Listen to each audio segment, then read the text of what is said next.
নিজের ঘরও বোকা চলবে না, নিজের ঘরও বলা চলবে না। কোনো জিনিসের অসুবিধা হলে কাকে বলবো বাবা, নিজের ভিতরটা গুড়গুড় করলে কাকে বলবো? সব দিন কতটা চলবে কি বলছো? এত রোদে বেরোনা চলবে না, তাহলে আমি কোথায় যাবো বলো? হ্যাঁ, কোথায় যাবো বলো? কুচা খাতি করে ছিঁচবো এবারে। কেন কুচা খাতি করে ছিঁচবি? ঘর থেকে দূর করবো আজকে। তোর কে পাড়ার লোক এসে তোর কে আটকাবে।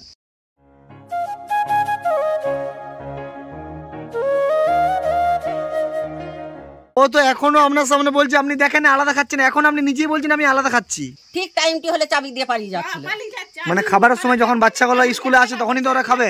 তাহলে কোথায় খাবে বলো? আমি তো ঠাকুমা, তাহলে আমার কাছে খাবে নিতে পারে, কোথায় খাবে? জয়পুরে পাই ফেট যায়, তাহলে আমি দিন আমার যেমন মুরদ তেমন আমি পয়সা দিই, কবো 10 টাকা দিই, কবো 5 টাকা দিই ওই মেয়েটাকে। তাহলে আমি একদিন বলি হ্যাঁ গো তুই যে মা, তাহলে তো বাপে যদি না দেয় তাহলে তুই মা, তোকে তো দিয়া দরকার। তখন কি আমাকে উত্তর করছে জানো? বই যে কোথায় পাবো, নিজেদের সংসার চালাতে লাগছি। ও বলুক ধর্ম কথা। আমি একসাথে থাকবো। আপনি থাকবেন না? না, আমার স্বামী থাকুক গা, তবু আমি থাকবো। আপনি একসাথে বাচ্চাগুলো নিয়ে থাকবেন না, একাই থাকবেন? তাহলে আপনাকে তো বিয়ে করলে বাচ্চাগুলোর জন্যই, আপনি এখন বলছেন আমি একা থাকবো। একসাথে থাকেন না দিদি, আমি রিকোয়েস্ট করে যাচ্ছি একসাথে থাকেন। খেতে দুঃখ না দুঃখ আমার ভাল নিতে হবে না আমার স্বামীকে। কাপড় চুপড় ছায়া জামা কাপড় সাবান তেলের কোনো ভাল নিতে হবে না, আমি নিজেই খেতে। তবু আপনি একসাথে থাকবেন না? না, আমি অন্তত থাকবো। দুটো বাচ্চা লাগে, মায়া লাগে না? কেন ও আপনার ওর বাচ্চা উল্লিয়ে থাকুক?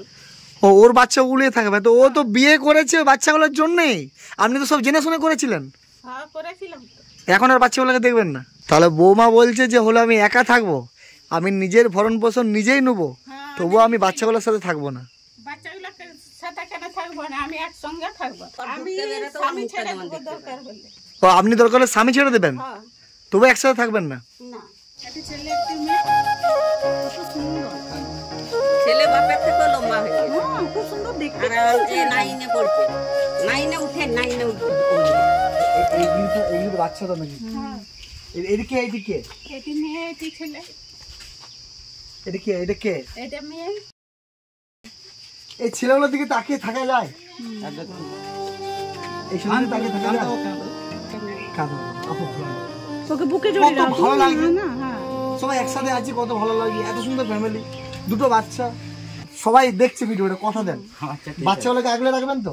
বাচ্চাগুলো তো আমাকেই দেখতে হবে, দেখবে কে? এইটাই, আমরা একদিন দুদিন আসবো, আপনাকে সারা জীবন থাকতে হবে একসাথে। এই তো অবস্থা, একসাথে থাকবেন, আমি যে কোনো সময় থাকবো নি কেন, রাগলি থাকবো, দেখলি থাকবো, রাগলি দেখাবো থাকবো। বলছে তো ওরা যে আপনি যে ঠাকুরের ভক্ত, যেমন জুটাবে, যেমন পাতে দিবে, 5 পাতে দিয়ে খাওয়ার কত শান্তি। ঠাকুর কি বলেছে? 5 পাতে একসাথে সবাইকে নিয়ে থাকার কথা বলেছে তো, তাহলে ও তো রান্না করবে। নিরামিষ ভালো থাকবার তো চেষ্টা করি, ওকে তো বলি যে ও মা 5 পাতে দিয়ে খাওয়ার কত শান্তি, 5 পাতে দিয়ে খা, ভালোতে থাক। একটা ফ্যামিলি একসাথে থাকলে কত ভালো লাগে। সেটা ভালো লাগে, খরচাও কম। খরচাও কম, সবই বোঝে, সবই বোঝে, অথচ অন্যরকম কথাবার্তা। একসাথে থাকলে খরচা সবই বোঝেন আপনি। একসাথে থাকবেন তো? আমি কবে খেতে আসবো? যে কোনো দিন চলে আসবে, যে কোনো দিন। এটাই দরকার ছিল, এটাই চেয়েছিলাম আমরা সবাই, যে একসাথে থাকবেন। কতদিন আমরা কান্না করব? কেঁদে কেঁদে জীবন কাটলে হবে?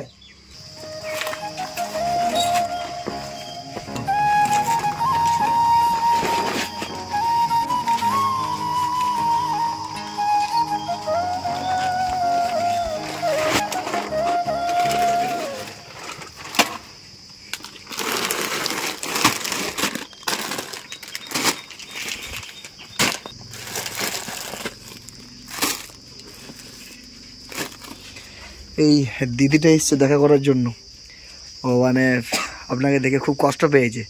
ও আমাদের বিষ্ণুপুরতেই বাড়ি, তো বললো দাদা আমি একবার মায়ের কাছে যাব, আর আপনিও আসেনি এমন একদিন আপনার কাছে। ভালো করেছে মা, ভালো করেছে। তো এইগুলো আপনাদের এই যে 2 বস্তা চাল, এই জিনিসপত্রগুলো 5 কেজি তেল যেগুলো দিয়ে গেলাম, 2 কেজি ডাল, এগুলো আমাদের চলবে মোটামুটি? কিছুদিন চলবে বাবা, হ্যাঁ ভালোভাবে। এই যে জিনিসগুলো দিয়ে গেলাম একসাথে এবার রান্না হবে, একসাথে নিয়ে আসেন চাল বস্তাটা, ধরেন শাড়ি বয়ে, একসাথে রান্না হবে। আমি যে কোনো সময় একদিন চলে আসবো খেতে। হ্যাঁ